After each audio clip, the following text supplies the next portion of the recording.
It's really interesting. As I am sitting down to record, I get this like heavy feeling, like my eyes are tired, and I don't know what this is about. Maybe it's like the mid-afternoon crash, and maybe I'm just noticing because I'm recording around the same time. Yeah, or maybe it's something deeper. Something deeper, maybe the resistance, maybe the discomfort. Who knows? Who knows how these internal mechanisms work? Yeah. Life is a series of experiments. This thought kept floating through my mind. And it comes from one of the YouTubers that I follow, Nathaniel Drew. And I just love it, because this is literally how I see life. Life is a series of experiments. And life is a game. It's like, if you think about it, we created everything. We created rules, we created legislation, we created houses, we created cars. And it's like game of creation, and we're constantly creating.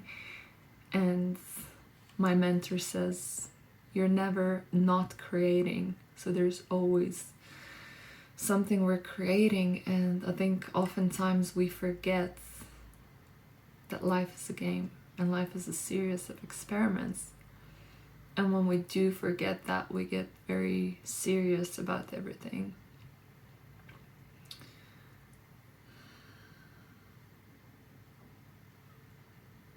Where in fact it's just play, let's explore, let's create. Like I'm doing now. I'm just creating, I'm just playing. I don't know where it will take me. Maybe 10 years after, I'll be doing my talk show and be like, oh my god, go and watch these 30 days that I did as an experiment. But it's interesting how through these experiments we actually grow and evolve. And that's at the heart of everything that I do. Growth, evolution, insights, just expanding my perspectives, my views on life, on people, perspectives about myself, who am I, who others are for me. It's just incredible. It's like, I'm fascinated. I don't know about you.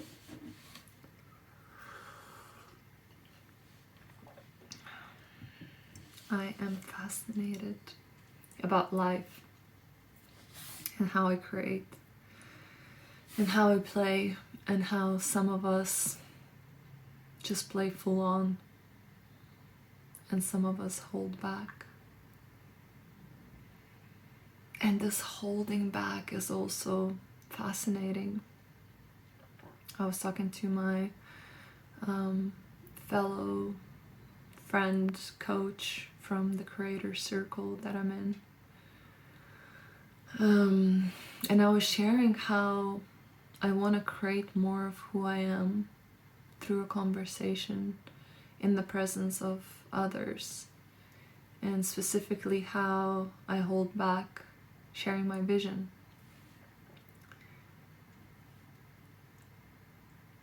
And he was like, go on then, share. I'm like, And it's really interesting because yesterday the video got cut off. And I was actually going over that and I started sharing. And my phone ran out of storage and the video got cut off. And I was like, this is interesting. I had a lot of resistance to doing it and the video cut off.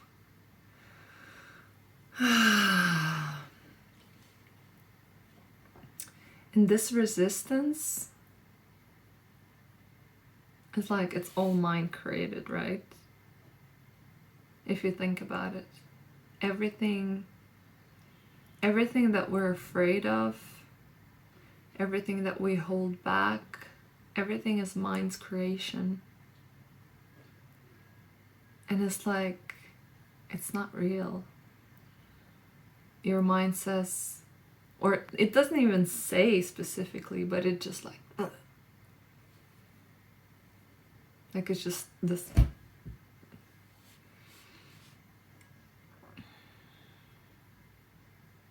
I would believe that. And we're like, okay, yeah, if I'm feeling this resistance, this holding back, then it means I'm not doing it, or I'm not sharing it. Or in fact, if we dig deeper, like there's a reason why we hold back. Normally it stems from the past, but it's like, what's the word that I'm looking for?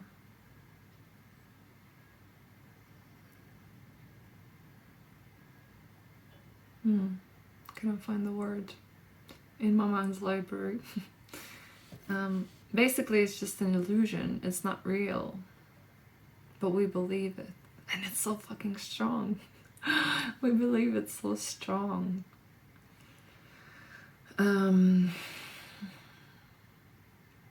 So say recording a video.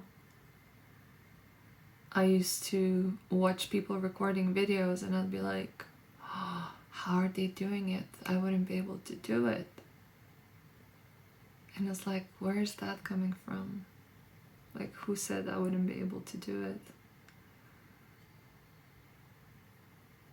Because we've never done it, we assume that it's something we wouldn't be able to do. We see something in others that we think we're not that. It's like, oh, they're confident. I wouldn't be able to do that. I'm not confident. Create these assumptions about ourselves.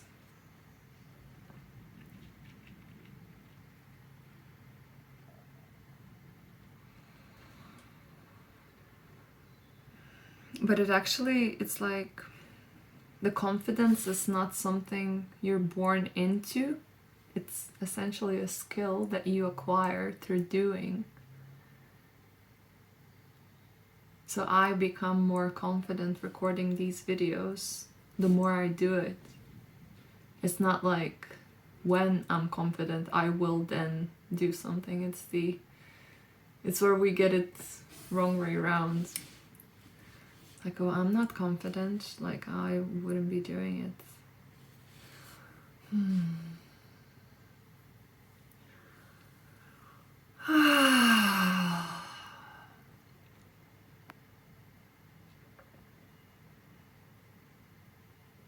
Sometimes we just need space.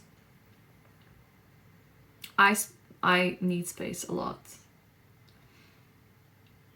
Being with people, I need space to pause and to be and to feel and to process things.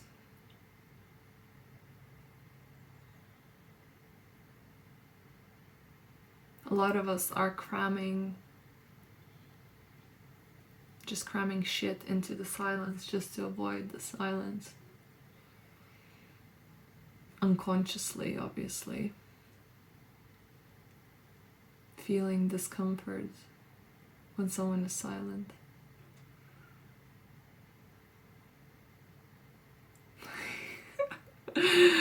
Oh my god, I remember. And this is the beauty, right? I was just being silent and I didn't have anything to share. And as soon as I started talking about the fact that I'm being silent and started creating from that, the memory came flowing in. But there's something beautiful about acknowledging, like, I'm silent now, or I don't know what to say now, or I need some space. So then it creates an opening for something new instead of like overthinking about why I'm silent. Oh my god, what should I say? I was dating this guy in Egypt for a few weeks. And he was very outgoing, musician, very fun. And yeah, I realized a lot of the times I'm very attracted to this intense energy of people. Maybe because I'm quite like that. Not in these videos though. I feel like very very grounded, which is a paradox of me. I can be and I can be, and so I got very attracted to his energy and just aliveness. I think aliveness is what really draws me in.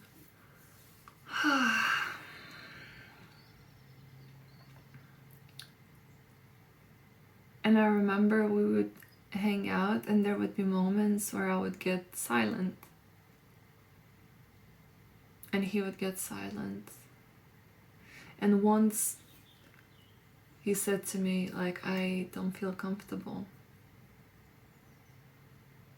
And it was interesting because it was my journey of embracing the silence, the peace that I have within me,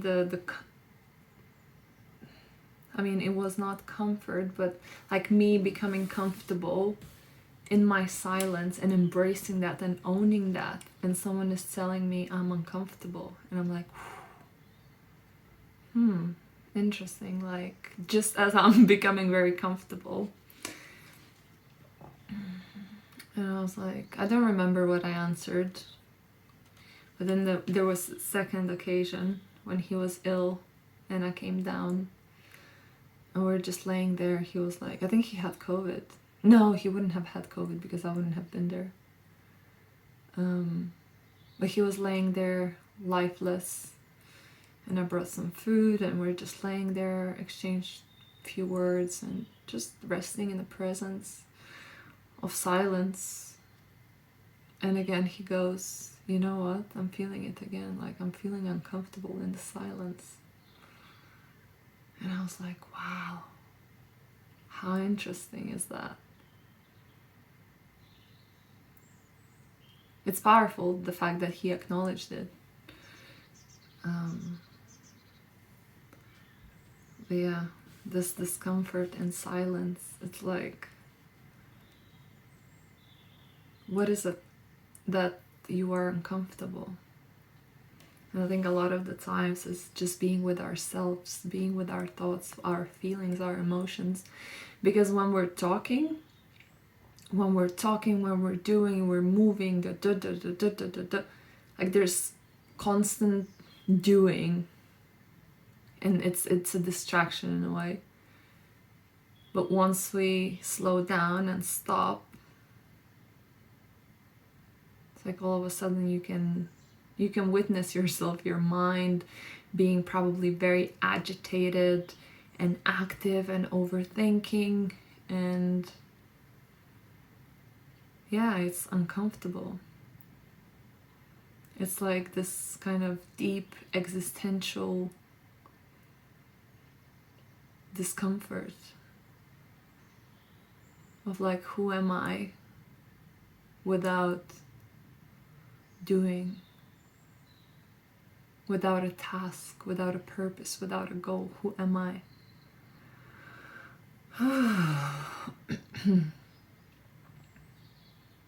And you can see that, like, whenever, like, I can speak for myself as well. Whenever, I don't know, I'm lazy or I'm not doing much, I feel demotivated and I'm not doing, I feel this guilt of like, fuck, I'm not productive. Like, it's almost, we associate the doing, like the doing defines us, defines who we are, gives meaning to our life, gives purpose to our life.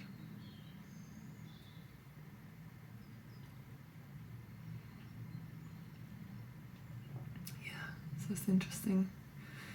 A silence, oh, Oh, it's one of the most beautiful things. Like, there's so much beauty that's born out of silence. And I'm so excited because less than in 2 weeks time, next weekend, I'm going to a silent meditation retreat, Vipassana. I did my first one last year for 10 days, and I'm going into a short version for 4 days. So I'm really looking forward to really stopping, slowing down, and tuning in, like experiencing the ineffable vastness of who I am, beyond thought, beyond mind. Mm. Mm.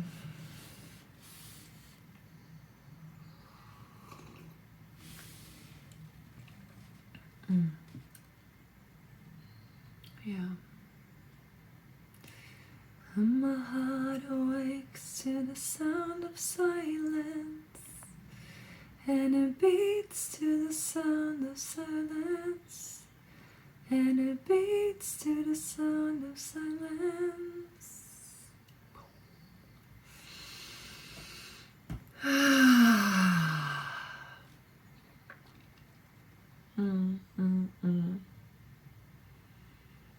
What else? What else is there in my blank mind? It's so fun. It's so fun to just come and not know what's gonna come out. It's like, surprise! A mind throws a thought. It's like, ooh, let's talk about this. Who decides? Who decides?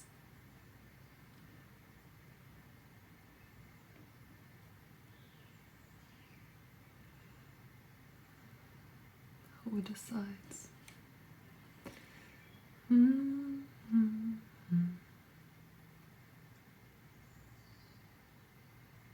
And as usual, loads of things to share, loads of things floating through my mind. Hit record. You know, it's like when the channels, the TV is down, it's like. So maybe it is a good idea, maybe to jot down some things that are floating through my mind to share. Maybe. And who is to set the rules? Tell me. Who is setting up the rules here? We are. Life is a game where anything is possible, and we're never not creating. Interesting, I forgot about this memory up until I was talking to my friend about how we are creating. How we're creating and we're not even noticing or not acknowledging the fact that we are. It's like everything, it seems like, happens.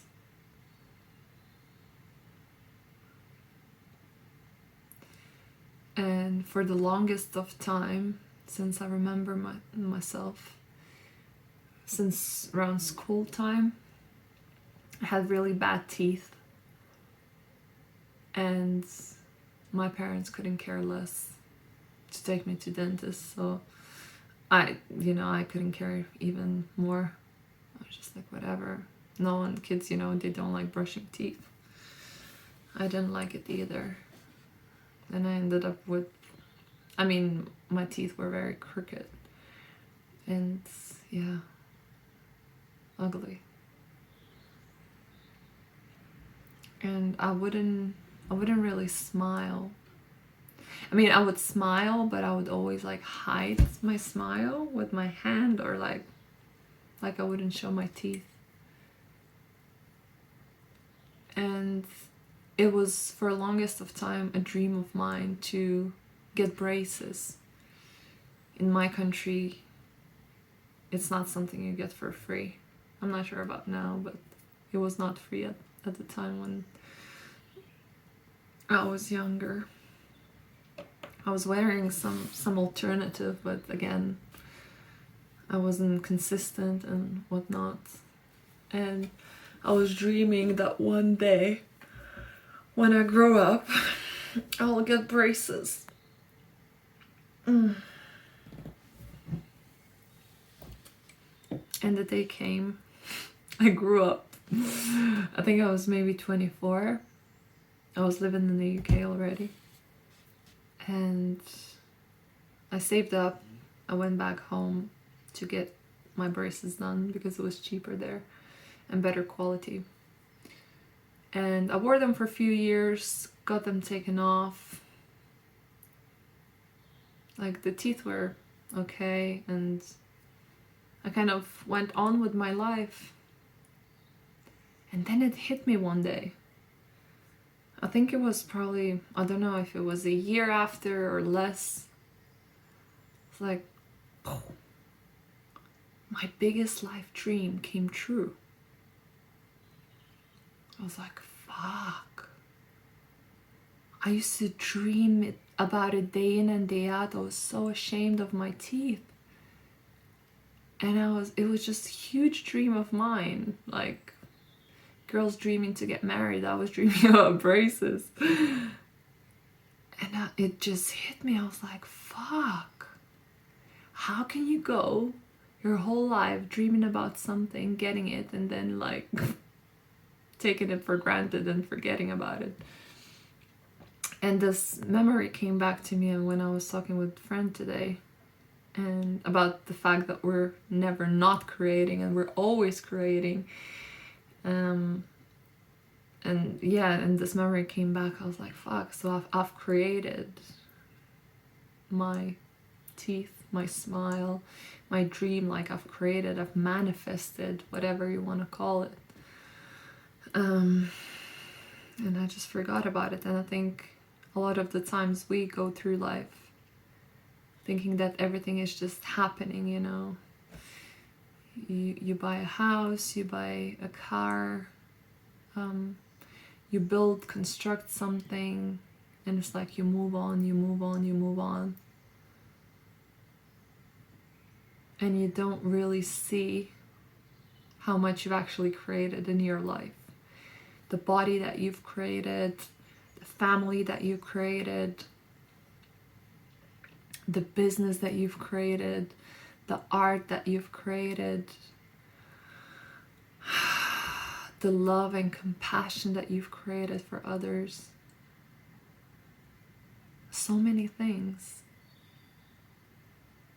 And we just think that it just kind of happened. So it's interesting to begin to see and reframe that into, oh, I'm creating it. Like, everything that's happening in life, I am actually creating. I am an active participant in the creation of my life. And that's something I'm learning by working with John Patrick Morgan. Like, creating perspectives and how our perspectives create our reality.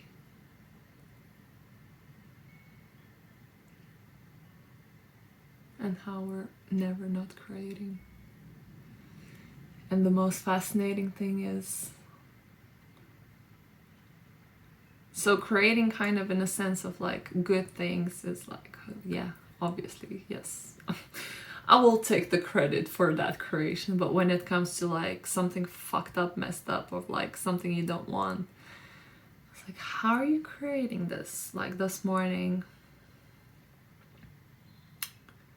I was feeling at one point I had breakfast, I had it earlier than usual, and I overate.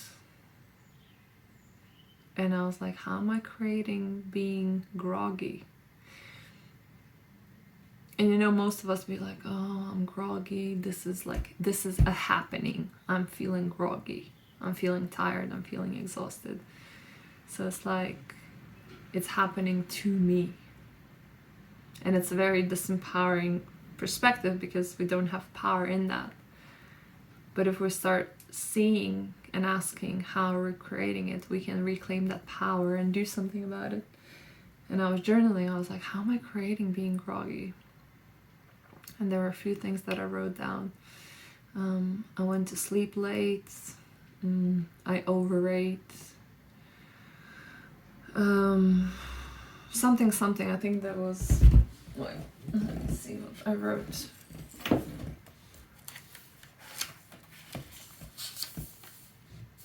Yeah, how am I creating feeling groggy and sleepy? Cramming a lot of food. Lounging comfortably on a sofa. Going to bed late. Snoozing and not getting up right away. I am being lazy and not going out to move and breathe. And then I was like, ooh, okay. So this is how I'm creating feeling sleepy and groggy. And then I was like, since I am creating it, like, what's the opposite of that I would love to create? And I was like, okay, I just gonna go for a walk. And I was feeling obviously groggy and lazy. I didn't want to go anywhere. I just wanted to lounge and be unproductive and be sluggish. And I was like, okay, like the opposite of what I'm feeling right now would be solved by just going for a walk. And so I went for a walk and I came back energized, and I still had a nap later. But where I'm pointing to is how powerful it could be once we acknowledge that we create everything. And seeing how then empowers us to create differently.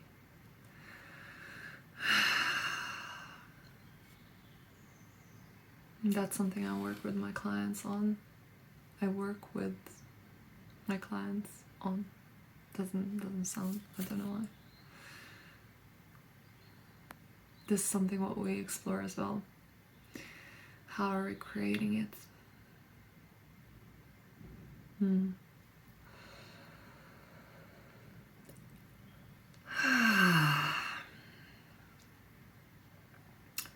So I don't have a sense of time recording this because my phone is other way around, but I feel like it's plenty. I don't want to overextend. Yeah, I think I'll end here. This time it's ending properly, not just like...